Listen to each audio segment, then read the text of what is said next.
In this video, we're going to continue looking at Pythagoras' theorem, but so far we've only looked at Pythagoras' theorem in a 2D context, so we're going to look at Pythagoras in a 3D context and how we can apply this to 3D solids. Now, we've worked with 3D solids before. We can calculate the volume of a 3D solid, and we can calculate missing lengths given the volume. However, there's other lengths we can calculate as well, and we've maybe not thought about those before, probably because we've not had to. So let's take a cuboid for example. Now we can see here that the cuboid is made up of 6 faces, and those are all rectangles. So I suppose it's worth noting at this point that each of the faces is made up of a series of right angles. We can see that the front and the back that I had shown you there, those are the same. The 2 sides are the same, and the top and bottom are the same as well. Now, with regard to the other lengths I talked about, if we look at this front face here, I've added a diagonal line in. Now, that might not have been much use to us before when we were working with the likes of volume, but it might be of use to us now. So we've got this diagonal that I've drawn in on the front face of the cuboid. I could draw in the other diagonal if I wanted. And I could have those on the back as well. And now if I look at the side, kind of this diagonal, or going the other way, and likewise I can have those on the left hand side of the shape given its current view at the moment as well. If I look at the base of the cuboid, I can draw diagonal across the way like this from the front bottom left hand corner to the back right hand corner, or I could go the other way as well. And obviously those 2 diagonals on the base, I can put them on the top of the cuboid as well. The one that I'm currently showing you, and that I've already shown you here, those are called base diagonals, because obviously they occur on the base. Now, there's actually other lengths as well. And have a look at this one that I've put in. So this is a length which goes from the top left hand corner at the front of the shape to the bottom right hand corner at the back of the shape.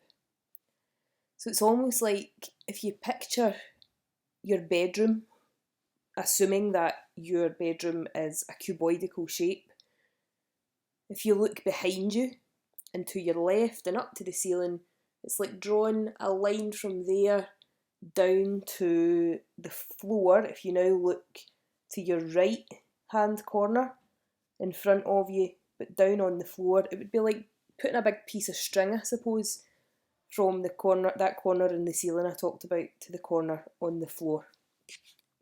And this is what we call a space diagonal. I could go the other way. I could have it going from the top right hand corner at the back of the shape to the bottom left hand corner at the front of the shape. I could also have this. So this is the back left hand corner at the top of the shape to the bottom right hand corner at the front. And similarly, going the other way from the front right hand corner at the top to the back left hand corner at the bottom. So those are our 4 space diagonals. So let's look at where we would actually use this. So example 1, we are shown a cuboid which is called PQRSTUVW. We're asked to determine the length of PR firstly, and then hence to determine the length of PV. So we are first going to find the length of PR. So here's PR here along the bottom of the shape, and that is a reminder that's called the base diagonal. Okay. Now, actually, if I shade half of that in, I've actually got a triangle. More specifically, I've got a right angle triangle, because that base of the cuboid is a rectangle. So therefore it has right angles at the corners. Now I'm just going to extract that triangle from the 3D solid there, and I can see that I've got length PQ along the front here is 18 and QR is 5, and those are in centimetres. And I'm trying to find the missing length PR, and I know that if I'm trying to find a missing length in a right angle triangle and I've got the two other lengths, I can apply Pythagoras' theorem.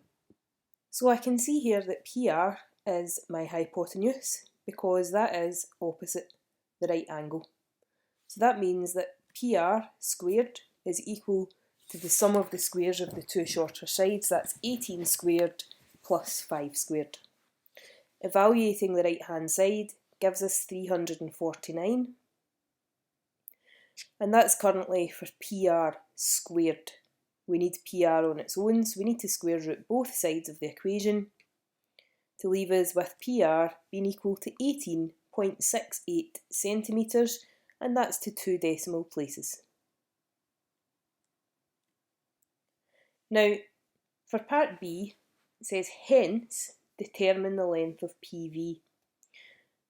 Now, when we see hence in a maths question, remember that means that we probably need to use part A, the part that's come before it.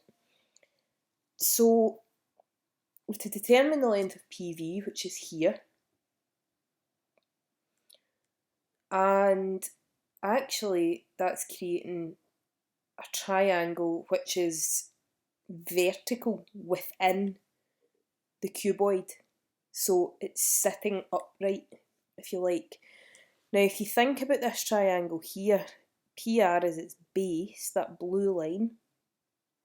So if you think about that sitting on your floor, and RV, if you imagine that's going up your wall, now your floor and your wall would be meeting at right angles, and as is this triangle here, the base of it and the other side of it is meeting at right angles. So we've got another right angle triangle here. So if I just extract that just now, I know that I've got my blue line along the base is what I have previously worked out, which is 18.68. However, if I use 18.68, that's a rounded answer, so it's not the most accurate. So what I'm going to do is use the square root of 349. And that allows me to have the most accurate final answer for part B as possible. The length of VR or RV we can see is 10 centimetres, so that's the height of the cuboid. So again, we've got a right angle triangle here. We've got two known lengths and one unknown length. And the unknown length is the hypotenuse because it's across from the right angle. So that means that PV squared is equal to the square root of 349 all squared plus 10 squared. Evaluating the right hand side gives us 449. We want PV on its own, so we need to square root both sides of the equation. And we know then that PV is equal to 21.19 centimetres, and I've rounded my answer to 2 decimal places, so it's always good to state that as well. Just now would be a good time to pause the video and take this down as an example in your jotters.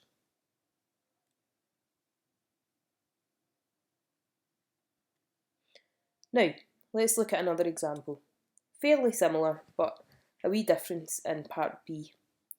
So shown is cuboid A, B, C, D, E, F, G, H, and part A tells us to determine the length of AC.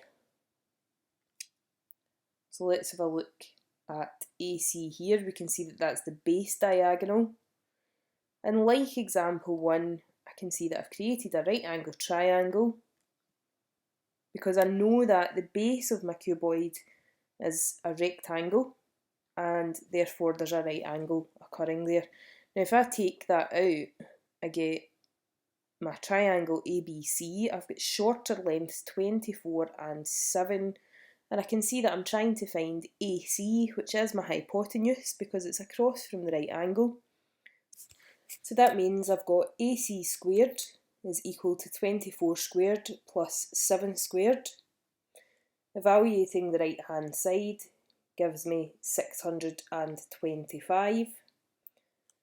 Now I need AC on its own, but I currently have AC squared, so I need to square root both sides of the equation to give me AC being equal to 25 centimetres. And obviously there's no rounding involved in this particular example because 625 is a perfect square.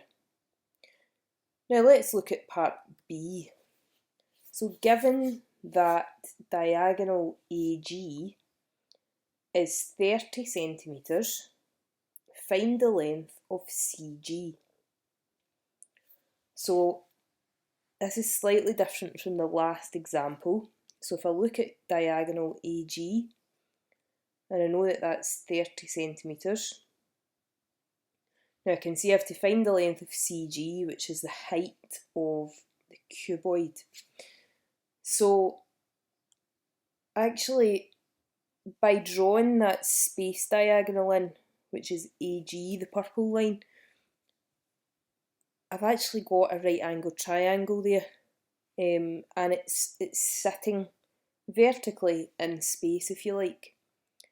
So again, I know that it's a right angle triangle because the base of the triangle is sitting along the base of the cuboid, and then the height of the triangle, well, that's the height of the cuboid. So those are sitting at right angles to each other. Again, if you think of your floor and your wall, that sort of scenario, they have to be at right angles to each other. So let's extract this triangle then. So we can see our 30 centimetres here.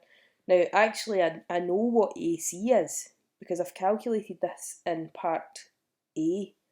So that was 25 centimetres.